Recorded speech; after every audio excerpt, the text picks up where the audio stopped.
The scent of stale smoke and ambition clung to the air of the abandoned warehouse, a throne room fit for a king who had built his empire with blood and fear. Marcus King Johnson sat at the head of a scarred wooden table, his fingers steepled, his gaze sweeping over the faces of his lieutenants. Each man was a weapon he had forged, a story of violence he had written. The city outside, with its distant sirens and flickering neon, was his kingdom, a sprawling, chaotic domain he had carved out with his own two hands. Power was not given, it was taken, and Marcus had taken more than his share. His rise had been a brutal, unforgiving climb. He remembered the cold nights sleeping in doorways, the gnawing hunger that had driven him to his first act of theft. That desperation had curdled into something harder, something colder. A switch had flipped inside him the first time he'd put a man in the hospital for looking at him wrong. There was a clarity in violence, a simple, brutal language. Everyone understood. He had gathered the desperate and the angry, the lost boys of the city, and he had given them a family, a purpose, and a name to fear. He had taken the crown not through inheritance, but by burying every other contender. The name king was not a title of nobility, it was a warning. Tonight, however, the foundation of his kingdom felt less solid. The usual rhythm of the meeting was off. The laughter was a beat too quick, the eye contact a moment too brief. Rico, his most trusted enforcer, was uncharacteristically quiet, his massive arms crossed over his chest, his eyes fixed on a crack in the concrete floor. Deshawn, always the slick talker, was a little too eager, his words flowing like oil, smoothing over silences that should have been filled with the usual rough banter. Marcus could feel the shift in the room's energy, a subtle current of unease moving beneath the surface of loyalty. It was the quiet before a storm, a feeling he knew intimately. He watched them. These men he had raised from street-level thugs to lieutenants of a small empire. He had shared his money, his power, his very life with them. He knew their weaknesses, their secrets, the debts they owed and the ones they were owed. He had thought that knowledge was his ultimate insurance. But as his eyes met Rico's for a fleeting second, he saw not the unwavering loyalty of a brother, but the cold calculation of a rival. It was a look he himself had given others, right before he ended them. A cold knot tightened in his stomach, a familiar sensation he usually associated with impending conflict. But this was different. This was not an external threat from a rival crew. This was a sickness from within, a rot threatening to consume his kingdom from the inside out. He leaned back in his chair, the creak of old wood loud in the tense silence. He forced his expression to remain an impassive mask, the face of the king, but his mind was racing, calculating, weighing every word, every glance, every slight shift in posture. The crown, he realized with a chilling certainty, was never truly secure. It was always for the taking, and the vultures were beginning to circle. The cold night air bit into Marcus's lungs as he stepped out of the warehouse, the phantom warmth of his crumbling kingdom left behind in the stale, smoky room. The meeting had ended with a tense, unspoken truce, a fragile peace that felt more like a held breath. He needed to walk, to let the city's chill clear his head and wash away the taste of treason he had sensed on the tongues of his men. He dismissed his usual driver with a sharp gesture, craving the solitude of the shadowed streets he supposedly owned. It was a king's prerogative and his first mistake. He turned into a narrow alley, a shortcut he had taken 100 times, a grimy vein running between two decaying brick buildings. The familiar scent of rotting garbage and wet concrete was a comfort, a part of his domain. His footsteps echoed, the only sound in the oppressive silence. It was the silence that finally pierced his brooding thoughts. The alley was never this quiet. The ever-present scuttling of rats was absent. The distant hum of the city had vanished, as if someone had thrown a soundproof blanket over the world. Then, the shadows moved. Figures detached themselves from the darkness, materializing from behind overflowing dumpsters and recessed doorways. They moved with a coordinated purpose that froze the blood in his veins. He recognized them instantly, Rico's hulking silhouette, Deshawn's lean frame, and two others from his inner circle. They formed a half-circle, blocking the alley's mouth. Their faces, once familiar, were now alien masks of grim resolve. There was no demand, no ultimatum. There was only the sudden, deafening roar of a gunshot that shattered the silence into a million screaming shards. The first bullet struck him high in the shoulder, a hot, tearing impact that spun him around. The second hit his leg, buckling the limb beneath him and sending him crashing to the filthy, wet pavement. The world dissolved into a haze of agony and disbelief. He tried to rise, to curse them, to fight, but his body was no longer his to command.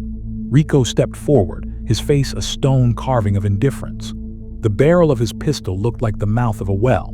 Marcus saw his own reflection, distorted and small, in the man's cold eyes. The next shots came in a brutal, methodical volley. Each impact was an explosion of white-hot fire in his chest, his gut. He felt his ribs crack, his insides tear. The coppery taste of blood filled his mouth, thick and warm. As he lay there, his life pooling around him on the cold asphalt, his gaze locked onto Rico's. He tried to summon the old fury, the rage that had built his empire, but all he found was a vast, hollow emptiness. The names of his betrayers formed on his lips, not as a shout, but as a wet, guttural whisper, a curse carried on a bubble of blood. Rico Deshawn. The words were his final act of defiance, a king's last decree. The footsteps of his former brothers faded, leaving him alone in the crushing silence. The cold of the pavement seeped into his bones, a chill far deeper than the night air. He felt his consciousness fraying at the edges, the searing pain beginning to dull into a distant, numb throbbing. The neon glow from the street at the end of the alley blurred into a smear of meaningless color. This was how it ended. Not in a blaze of glory, not in a war for his crown, but in a filthy alley discarded by the very men he had made. The weight of his life, of every brutal choice and every terrified face, pressed down on him, pushing him into the welcoming, final dark. The darkness was not empty. It was a suffocating ocean of memory and regret, each wave crashing over him with the weight of a life misspent. Faces he had ruined, lives he had shattered, the cold gleam of fear in a rival's eyes, they all swirled in the void. Ghostly jury presiding over his final moments. The physical agony of the bullets had subsided, replaced by a deeper, more profound torment, the searing truth of his own legacy. He was drowning in it, pulled down into the abyss by the anchors of his own sins. This was the hell he had always suspected awaited him, a personal damnation tailored by his own hands. Then, a pinprick of light appeared in the endless black. It was not the harsh glare of a street lamp or the sterile glow of a hospital bulb. This light was warm, alive, and it grew from a distant star into a gentle, all-encompassing radiance that pushed back the oppressive shadows without blinding him. It held a quality of pure, undiluted peace, a silence that was not empty but full, a presence that filled the infinite space around him. And within that light, a figure began to coalesce. It was a man, yet unlike any man Marcus had ever seen. His form was outlined in a soft, golden luminescence, and his simple robe seemed woven from the light itself. But it was the man's eyes that held Marcus, that stopped the chaotic whirl of his dying thoughts. They were eyes of profound, bottomless sorrow, holding the weight of every pain ever endured, and yet they shone with an even greater, overwhelming love. Marcus knew, with a certainty that bypassed thought and rooted itself in his very soul, that he was looking upon Jesus. There was no accusation in that gaze, no tally of wrongs, no recitation of his crimes. Instead, the figure extended a hand, palm open and upward. The gesture was not one of demand, but of invitation. An understanding flowed into Marcus, not as words, but as a direct knowing that settled in his heart. He saw his entire life laid bare, the boy he had been, the monster he had become, and he felt the sharp, jagged edges of his own shame. He braced for the judgment he knew he deserved, for the wrath of a righteous God. It did not come. What washed over him was a wave of forgiveness so absolute, so unconditional, that it shattered the foundations of his understanding. It was a mercy that asked for nothing, a grace that covered everything. The weight of the murders, the extortion, the countless cruelties, it did not vanish, but it was lifted from him, absorbed by the luminous presence before him. The cold, hard stone that had been his heart for decades began to fracture, and from the cracks spilled a warmth he had not felt since childhood, a sensation so foreign he barely recognized it as peace. This was not the peace of the grave, the quiet of oblivion. This was the peace of a storm finally passing, of a long journey ending at a welcoming hearth. It settled in his bones, soothing the phantom aches of old wounds and newer betrayals. The furious, desperate need to be king, to dominate and control, simply unraveled, its threads dissolving in the pure light of this unconditional love. He was not Marcus the king, nor Marcus the victim, nor even Marcus the sinner. In that moment he was simply Marcus, seen, known, and utterly, completely forgiven. The radiant figure began to recede, the light softening, pulling back like a gentle tide. Yet the profound sense of peace remained, a tangible presence wrapping around his soul like a blanket. The darkness at the edges of his vision was no longer terrifying. It was merely a curtain, and behind it he now knew was not nothingness, but a love that had sought him even in the deepest pits of his own making. He stopped fighting, stopped clinging to the broken pieces of his old life. For the first time he let go, and in the surrender he found not an end but a beginning, cradled in a light that the darkness could not overcome. The first sensation was a dull, persistent throb, a distant drumbeat of pain that seemed to echo from every part of his body. Then came the smell, a sharp, antiseptic cleanliness that stung his nostrils, so alien and overpowering after the coppery reek of his own blood and the grimy stench of the alley. Consciousness returned not as a sudden shock, but as a slow, reluctant surfacing from depths he had never known existed. Marcus tried to open his eyes, but his lids were heavy, gummed together, resisting the return to a world he had already said goodbye to. When his vision finally cleared, bleary and unfocused, it was met with a blinding expanse of white. A white ceiling, white walls, the stark white of stiff sheets tucked tightly around him. For a disorienting moment, he was adrift in a featureless void, the piece of the radiant light still a fresh memory imprinted on his soul. But the peace was already receding, chased away by the insistent, physical reality of the hospital room. The beeping of a heart monitor established a frantic, electronic rhythm, a stark counterpoint to the profound silence he had just left. He was alive. The thought was not a relief, but a bewildering complication. He tried to move, and a lightning bolt of agony seared through his torso, stealing his breath in, pulling a ragged gasp from his lips. The movement sent a fresh wave of memory crashing over him. The cold alley, the moving shadows, the deafening gunshots, Rico's impassive face. The betrayal was a fresh wound, far more painful than the sutured holes in his flesh. He had been king, and they had deposed him in the most final way they knew how. Yet he had survived. They had failed. A cold, familiar anger tried to kindle in his chest, the old instinct to retaliate, to make them pay. But the anger felt thin, hollowed out. It flickered and died, unable to find solid purchase. In its place bloomed the lingering echo of the vision. The face of the man in the light, the eyes that held infinite sorrow and boundless love, the overwhelming flood of a forgiveness he had done nothing to earn. It had felt more real than the bed beneath him, more true than the pain racking his body. Now, in the harsh, fluorescent light of the hospital, it felt like a dream, a beautiful, cruel fantasy conjured by a dying brain.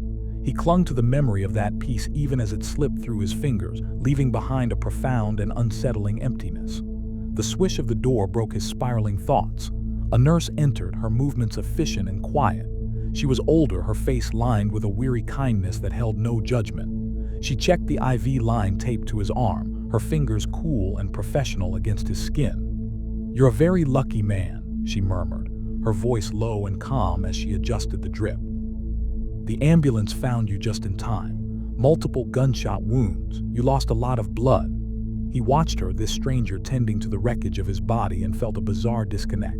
Lucky. The word was absurd. He was a man lying in a hospital bed, betrayed and broken, his entire life in ruins. What part of that was luck? He wanted to scoff, to tell her exactly what kind of man he was, to see that kindness curdle into fear or disgust. But the words wouldn't come.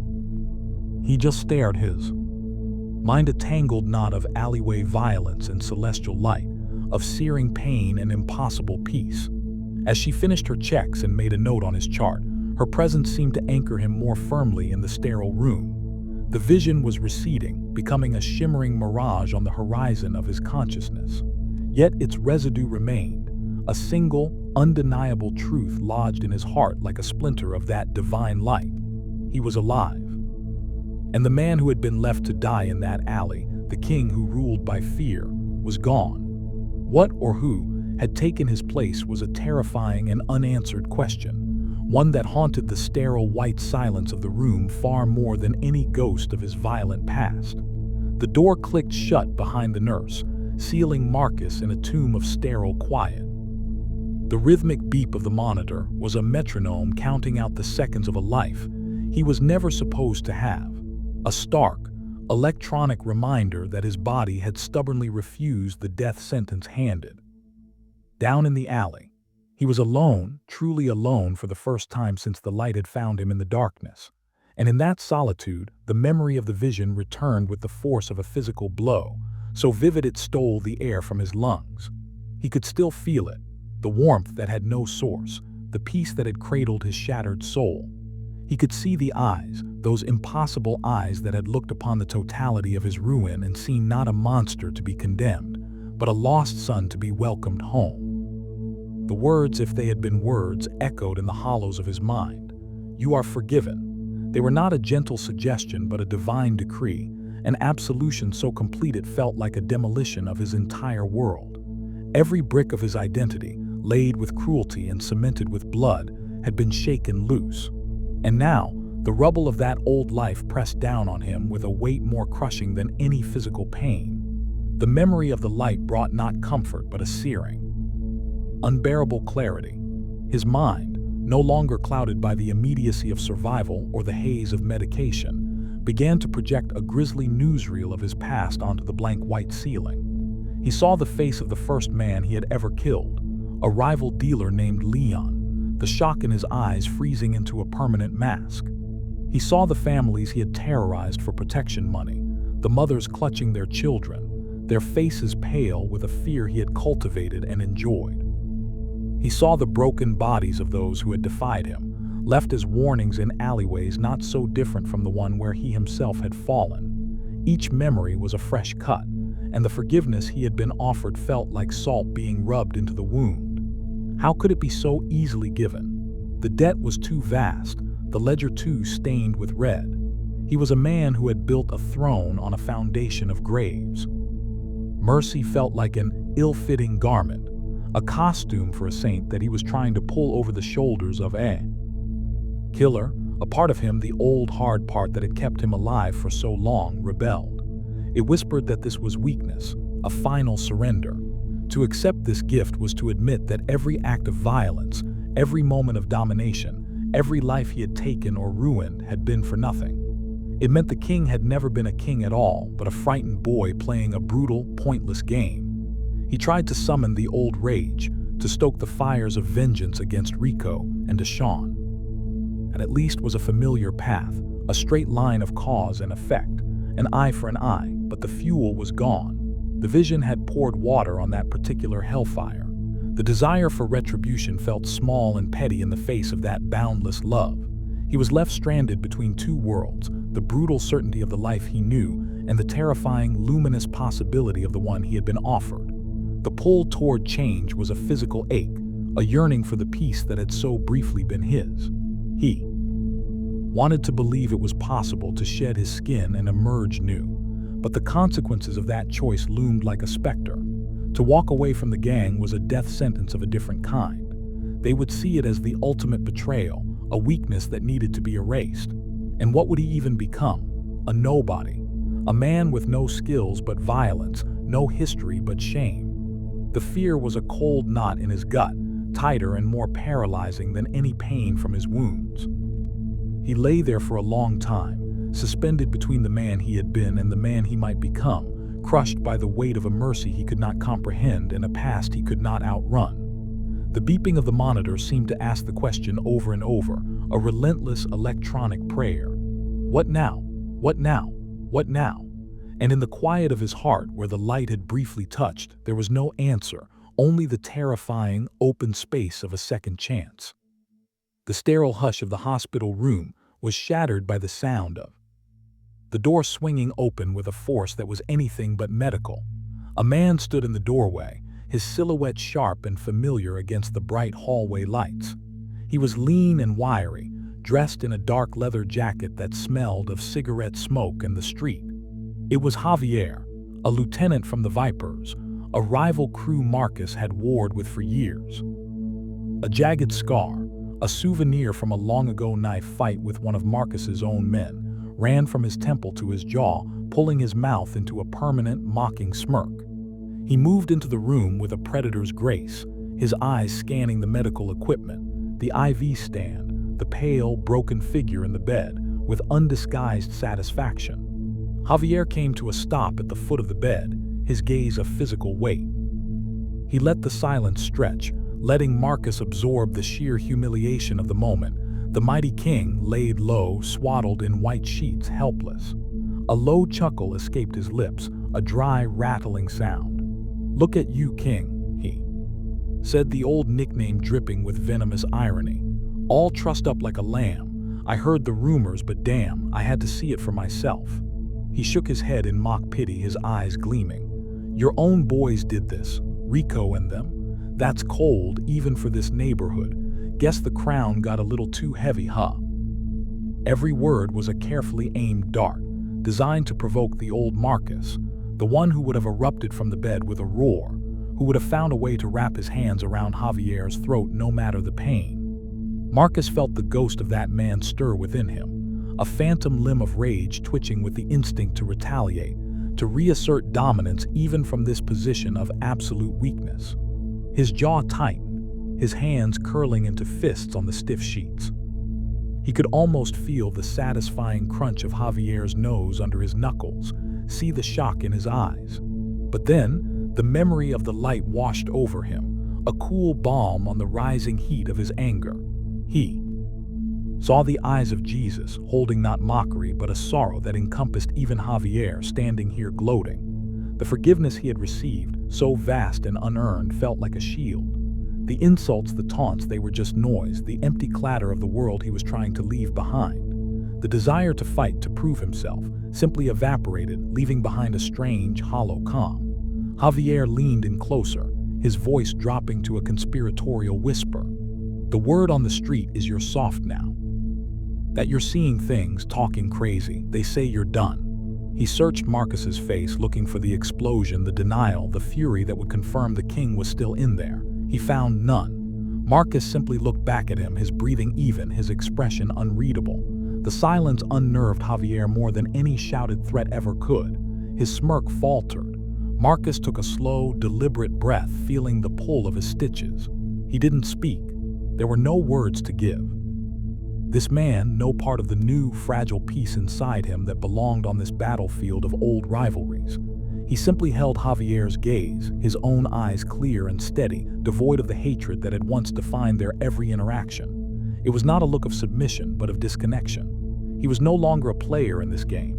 Javier took a half step back, thrown by the lack of reaction. The script had been broken. The taunts had fallen on deaf ears. The provocations had found no purchase. He had come to kick a dying dog and found instead a man who was simply at peace. It was baffling, infuriating. He straightened his jacket, the leather creaking in the quiet room. "Yeah, well," he muttered, the bravado gone from his voice, replaced by a confused irritation. "You take care of yourself, king." The title this time held no mockery, only a bewildered finality. He turned and left, his footsteps echoing down the hall, the sound fading into the hospital's ambient hum. Marcus let out breath he hadn't realized he'd been holding. He looked down at his own hands, the fists now relaxed, lying open and passive on the sheets. A profound sense of wonder bloomed within him. He had faced an enemy, an embodiment of his violent past, and he had not fought. He had not raged. He had simply been.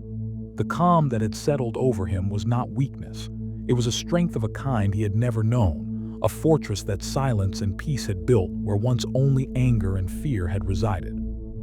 The visitor from the past had come to confirm the death of the king, and in doing so, had borne witness to the quiet, astonishing birth of something new. The echo of Javier's visit lingered in the room like a dissipating smoke, leaving behind a strange and potent clarity. The confrontation had been a test, a gauntlet thrown down by his old life, and he had, against every instinct he had ever known, simply let it lie. The victory felt fragile, a small, warm ember glowing in the vast cold of his. Uncertainty. That ember needed fuel, or it would surely die.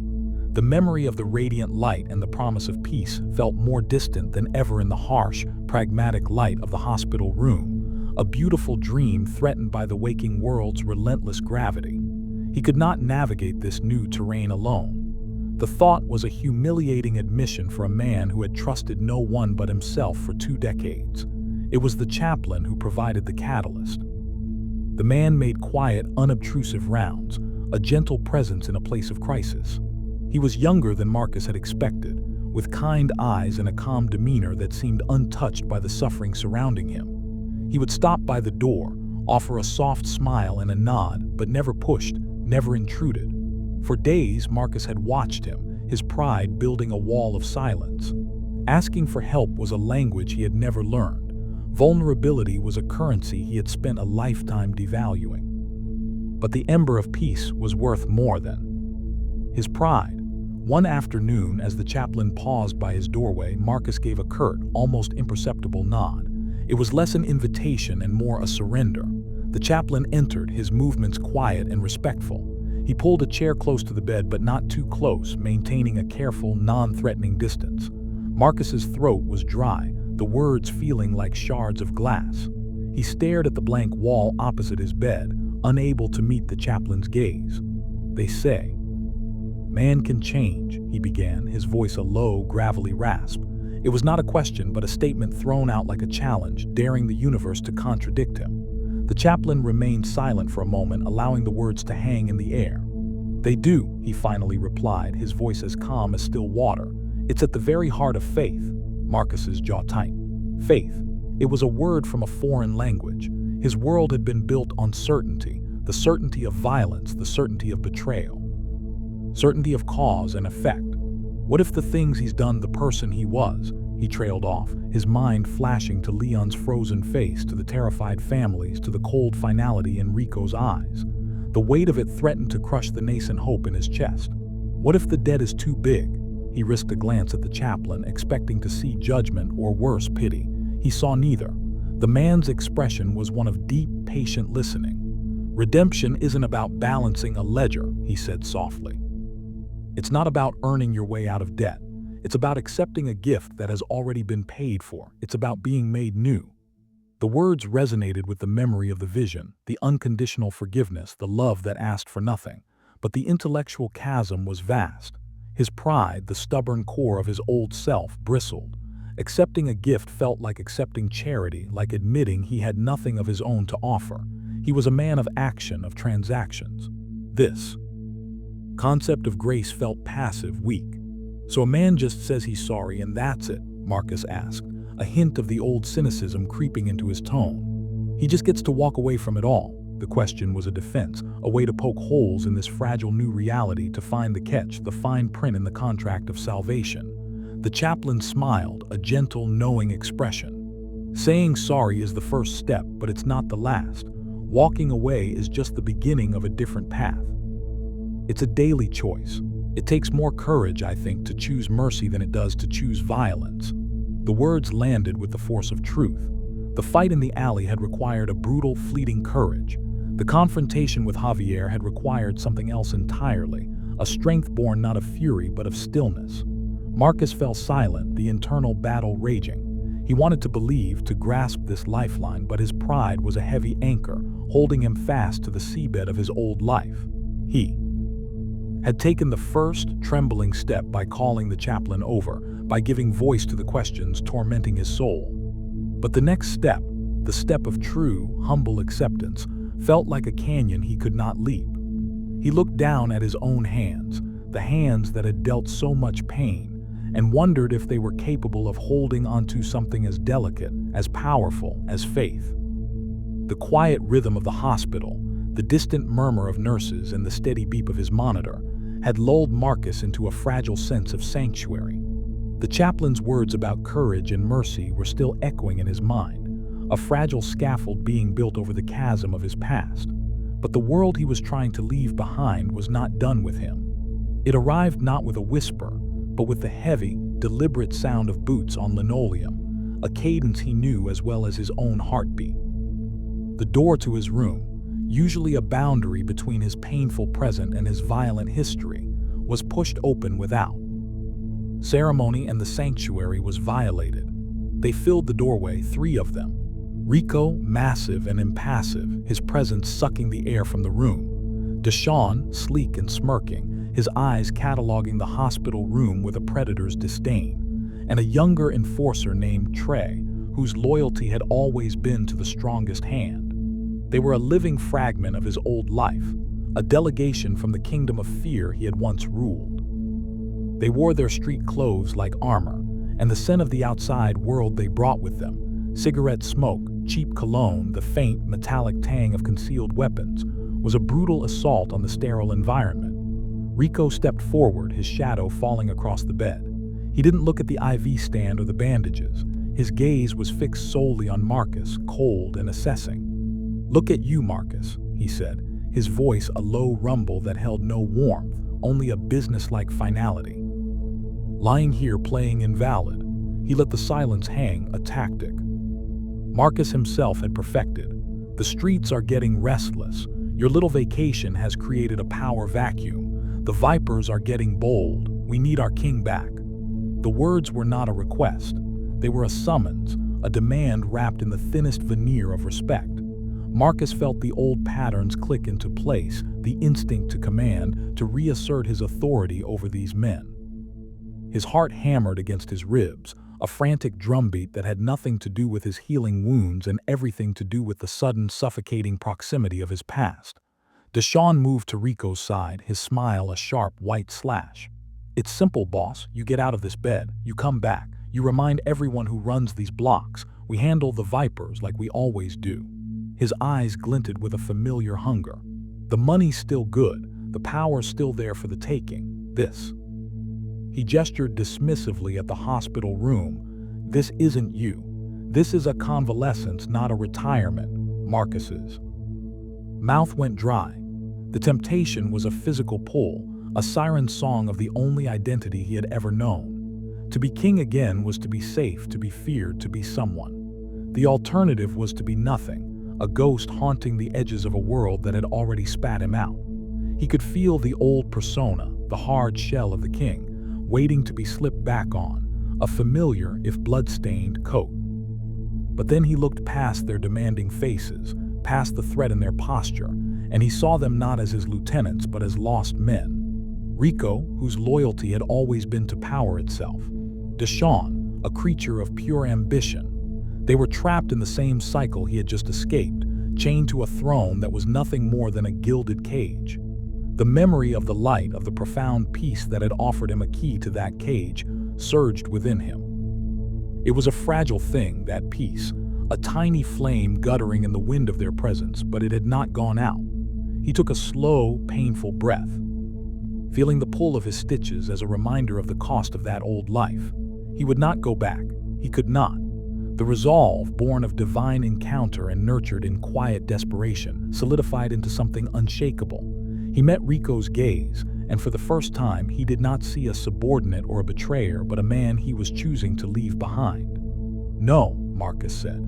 The word was quiet, barely more than a whisper, but it landed in the room with the force of a gunshot. Rico's expression did not change, but a new, dangerous stillness settled over him. Deshawn's smirk vanished, replaced by cold disbelief. "What did you say?" Deshawn hissed, taking a step closer to the bed. Marcus did not look away from Rico. "I'm done." The words were clearer now, fueled by a courage that was not his own. "That life, it's over for me." The silence that followed was thick and volatile. Trey shifted his weight, his hand drifting unconsciously toward his waistband. Rico's eyes narrowed, and Marcus could see the calculations happening behind them, the risk, the mess, the complication of forcing a broken man or making him disappear from a hospital. The threat was a palpable thing, a promise of violence hanging in the antiseptic air. But Marcus held his ground, his newfound resolve a shield against their silent threats. He was clinging to the promise of a different kind of strength, the courage the chaplain had spoken of. He was no longer their king, and their threats held no power over the man he was struggling to become. He had faced the shadows at his door, and for the first time, he had not answered them with shadows of his own. The confrontation with his former crew had left Marcus's nerves frayed, the phantom echoes of their threats lingering long after their heavy footsteps had faded down the hall. The hospital room, once a sterile sanctuary, now felt like a cage with its door hanging open, the world outside both a promise and a peril. He existed in a state of heightened alert. Every swish of the door making his heart stutter, every unfamiliar voice in the corridor, a potential herald of the violence he had just renounced. The peace he had found felt like a distant country, and he was a weary traveler lost in a dangerous borderland. It was on the third day after their visit that the test arrived, not with the bravado of a gang delegation, but with the quiet, shuffling steps of a single man. The door eased open to reveal a figure Marcus had never expected to see again, a sight that sent a jolt of pure, undiluted adrenaline through his system. It was Leo, the young, twitchy lookout who had been with Rico that night in the alley, the one who had held the flickering flashlight, his face a pale, nervous moon in the darkness, while Rico fired the shots that should have ended Marcus's life. Leo stood there now, looking smaller and more fragile without the cover of night and his crew around him. His hands were shoved deep into his pockets, his shoulders hunched, his eyes wide with a terror that had nothing to do with the hospital and everything to do with the man in the bed. He had come alone, unarmed, a mouse walking into the lion's den. He stammered out an apology, a rehearsed, trembling speech about following orders, about being afraid, about how Rico had forced his hand. The words were a pathetic shield against the judgment he clearly expected. He was here to beg for his life, anticipating that a bedridden Marcus was still a vengeful Marcus, that the king would simply postpone his retribution. And for a breathtaking moment, the king stirred. A cold, familiar fury ignited in Marcus's chest, a primal urge to reach out and snuff out this trembling life, to finally exert control over one of the architects of his ruin. The memory of the alley was a film reel playing behind his eyes, the cold pavement, the searing fire of the bullets, the taste of his own blood. This boy had been a part of that. He deserved to pay. He deserved to feel a fraction of the agony Marcus had endured. The old law of the street, the only law he had ever truly respected, demanded an eye for an eye. He looked at Leo, at the raw, undisguised fear in his eyes, and he saw not a rival, but a reflection of his own younger self, scared, desperate, following a stronger man down a dark path with no idea of the cost.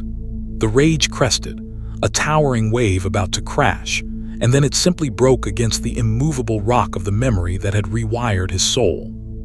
The radiant light, the eyes of infinite compassion, the words of unconditional forgiveness that had been spoken over a man far more guilty than this terrified boy. The forgiveness he had received so freely was not his to hoard. It was a river that had to flow through him to others, or it would stagnate and die within him. The internal battle was violent and silent, a war fought in the space of a single held breath. The old Marcus screamed for blood. The new man, the one born in light, reached for grace. He fell. The choice like a physical turning, a pivot on the axis of his very being. The desire for revenge did not vanish, but it was overshadowed, rendered small and petty by the vastness of the mercy he had been shown. He let out a long, slow breath, the tension draining from his body, leaving him feeling hollowed out and utterly spent. He looked at Leo, and his gaze was no longer that of a predator, but of a man who understood the terrible weight of a misspent life. "Go," Marcus said, his voice quiet, stripped of all menace. "Just go, it's over." The confusion on Leo's face was almost painful to witness. He had braced for a storm and been met with a profound, bewildering calm. He stood frozen for a moment, waiting for the other shoe to drop, for the threat, the curse, the promise of future vengeance. When none came, he simply backed away, his movements jerky with disbelief, and slipped out the door, leaving Marcus alone in the sudden, crushing quiet. The encounter left him emotionally ravaged. There was no triumphant glow, no surge of righteous fulfillment. Instead, he felt scraped raw, as if he had just fought a battle against his own nature and won a costly, exhausting victory. He had chosen the path of forgiveness, but the weight of that choice was a heavy cloak around his shoulders. He had turned his back on the only justice system he had ever known, and in its place he had embraced a mystery, a faith that felt, in this moment of drained uncertainty, as fragile as glass. He had passed the test, but he was left wondering in the deep quiet of his heart if he had the strength to pass the next one. The hospital discharge was a formality, a signature on a piece of paper that severed his last official tie to the world of sterile white and beeping monitors. Stepping through the automatic doors into the open air was like being born into a different dimension. The city's sounds were a roaring, chaotic symphony after the hushed tones of the ward, blaring car horns, the distant wail of a siren, the rumble of a bus engine. Sunlight, real and unfiltered by grimy windows, felt abrasive on his skin. He stood on the sidewalk for a long moment, a ghost in a borrowed coat, feeling profoundly displaced. The safe house the pastor had arranged was a temporary solution, a hiding place. What he needed, with a desperation that was a physical ache, was a sanctuary. His feet, moving with a will of their own, carried him away from the bustling main thoroughfares and into the quieter, older heart of the neighborhood. The buildings here were made of weathered stone and stubborn faith, their foundations sunk deep into the city's history. And then he saw it, a small, stone church nestled between a laundromat and a boarded-up storefront. Its stained glass windows were dusty, one pane cracked and repaired with tape, but the simple wooden cross above the door stood straight and sure against the pale blue sky. It was not grand or imposing, it was enduring. It was a place that had seen generations of sorrow and hope, and it had not crumbled. He pushed open the heavy oak door and stepped inside. The change was immediate and profound. The cacophony of the street vanished, replaced by a deep, resonant silence that felt like a physical presence. The air was cool and carried the faint, sweet scent of old wood, beeswax, and lingering incense. Shafts of multicolored light streamed through the stained glass, painting the worn wooden pews and stone floor in hues of ruby, sapphire, and gold. Dust motes danced in the sunbeams like tiny, blessed spirits. He stood at the back, his breathing slowing, the frantic pulse in his throat finally calming. This was not a hiding place. This was a refuge.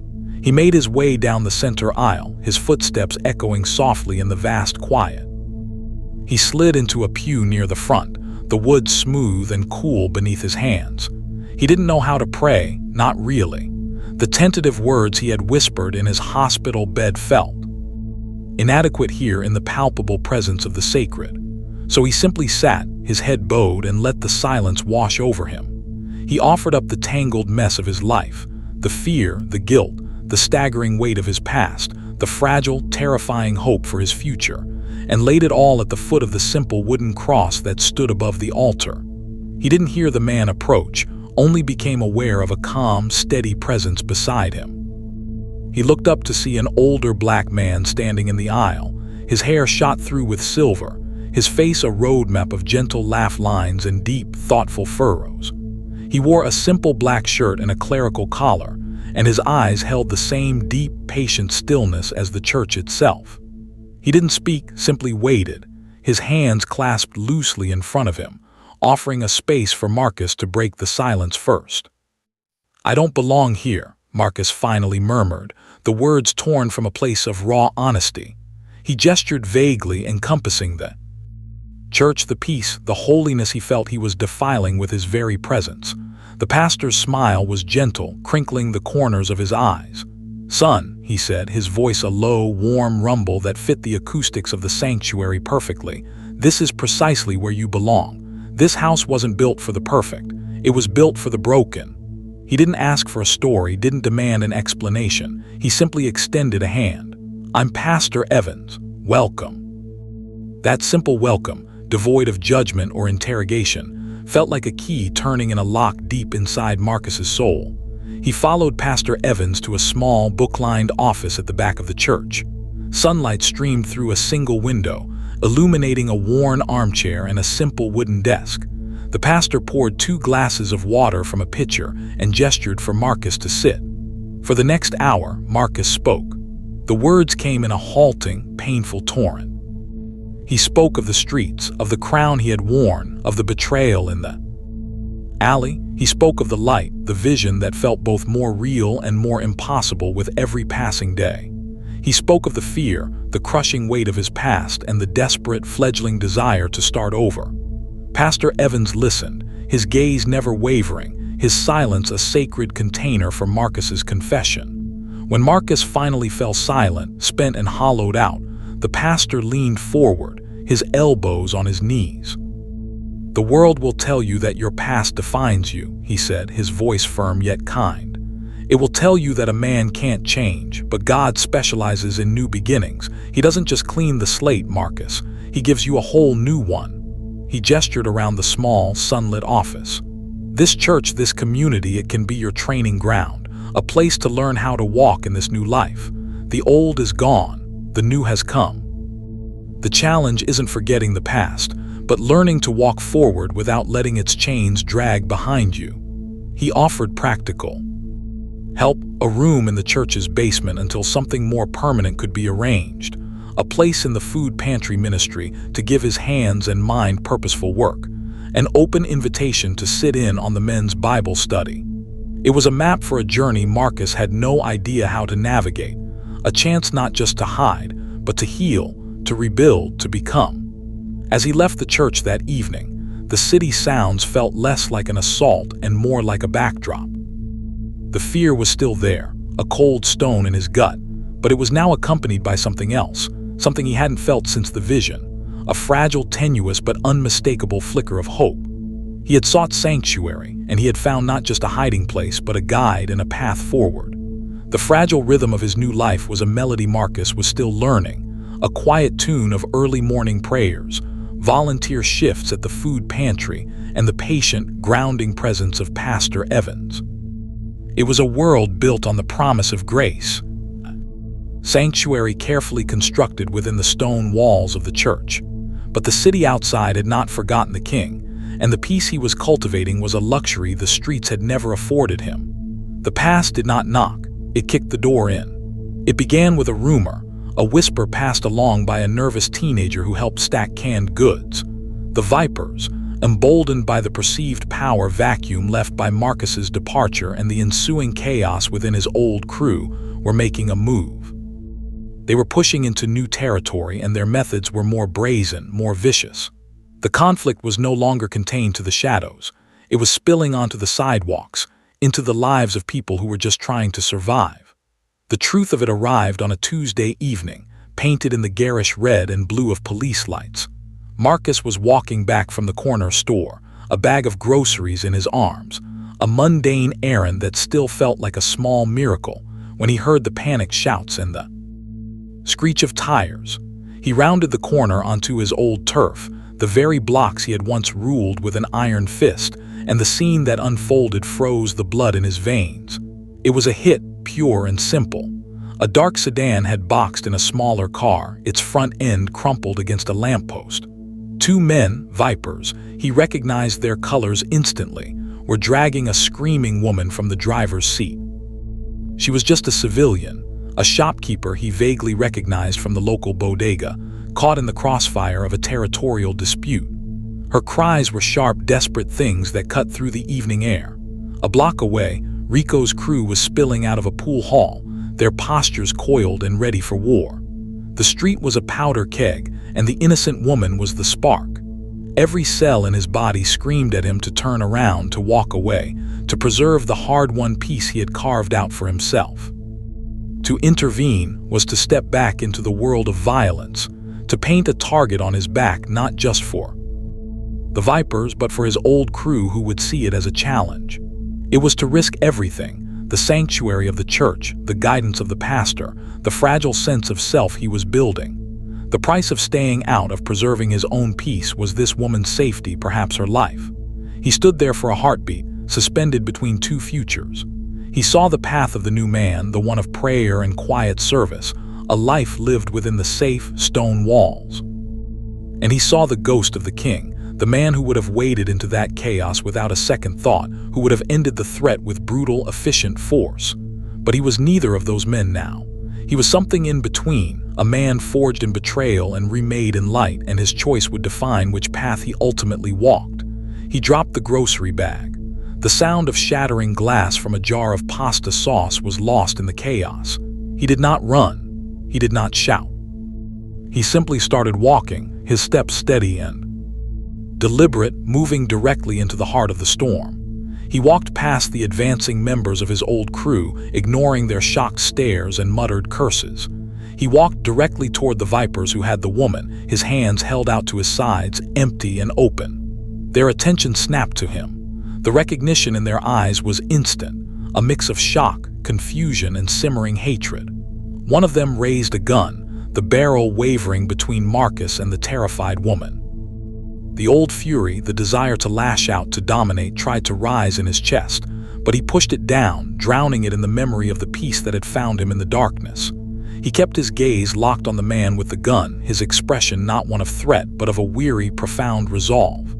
"Let her go," he said, his voice low but carrying, a tone of command that needed no volume. "This is between crews. She has no part in it. Let her go and you can deal with me." The standoff stretched, seconds feeling like hours. The woman sobbed, her body trembling. The viper with the gun glanced at his partner, uncertainty flickering in his eyes.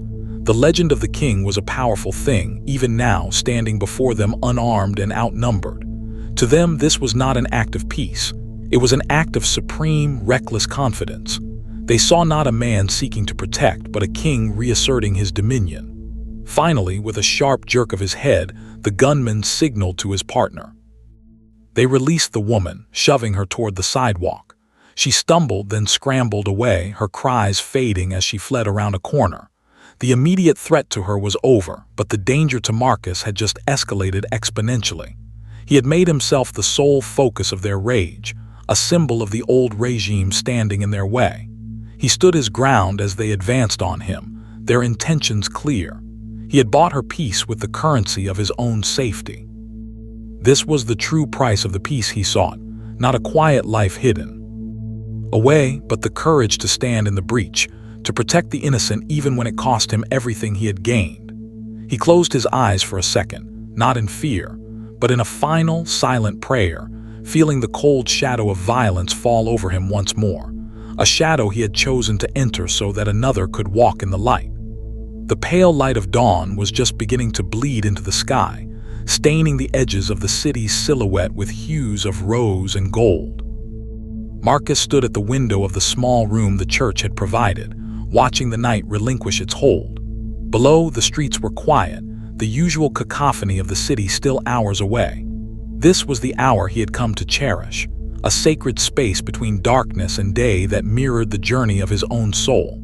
The confrontation with the vipers had left its marks, a fresh set of bruises blooming across his ribs, a deeper weariness in his bones, but it had also forged something unshakable within him. He had not fought with his fists, but with his presence. He had not taken a life, but had saved one. In that crucible of violence, the last vestiges of the king had been burned away, leaving behind a man who understood that true strength was not the absence of fear, but the choice to act with mercy in spite of it. That choice now demanded a voice. The whispers of his survival and his strange, newfound peace had spread through the neighborhood, creating a fragile mythology around his name. It was time to reclaim that narrative, not as a king or a ghost, but as a man. Pastor Evans had offered him the pulpit for the Sunday evening service, a platform he would have once used to command fear, but would now use to sow a different kind of seed. As the sun finally broke over the rooftops, flooding the room with clear, honest light, Marcus knew the moment had come to publicly renounce the shadow of his old life and step fully into the dawn of his new one. The church that evening was packed. A current of anticipation hummed in the air, a mixture of curiosity, skepticism, and desperate hope. The pews were filled with faces he recognized from the streets, shopkeepers, mothers holding children too tightly, young men with hard eyes who lingered near the back, their postures defensive. They had come to see the legend, the man who had fallen and against all odds had risen again. When Pastor Evans called his name, a hush fell over the congregation, so profound that Marcus could hear the rustle of his own simple, borrowed shirt as he walked to the front. He stood before them, not on a raised dais, but on the same level as the first pew, making himself an equal.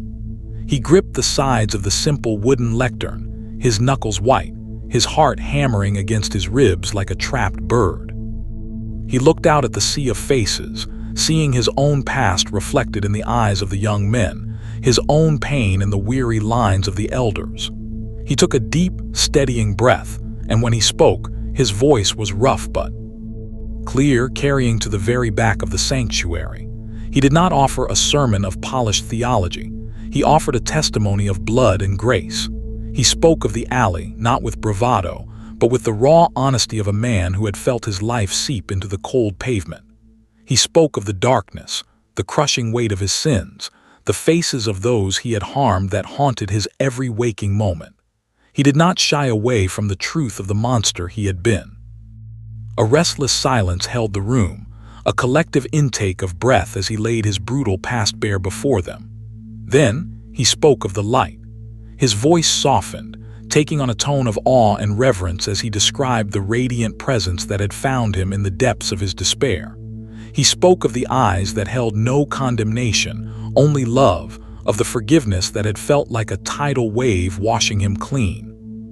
He described the impossible peace that had settled in his soul, a peace that had allowed him to face his betrayers without rage and his enemies without violence. He told them of the choice, the daily difficult choice to walk away from the only life he had ever known and to embrace the terrifying, liberating path of redemption. As he spoke, a shift moved through the room. The skepticism in some eyes softened into contemplation. The hardness in others began to crack, revealing the vulnerable humanity beneath. He saw tears tracing paths down the cheeks of a woman in the front row, her hands clasped as if in prayer. He saw a young man near the door, his arms crossed, slowly uncrossed them, his defensive posture melting into one of rapt attention. He finished not with a declaration of his own righteousness, but with a commitment. He looked out at the young faces, the ones teetering on the same precipice he had once fallen from, and he made a vow to them and to God.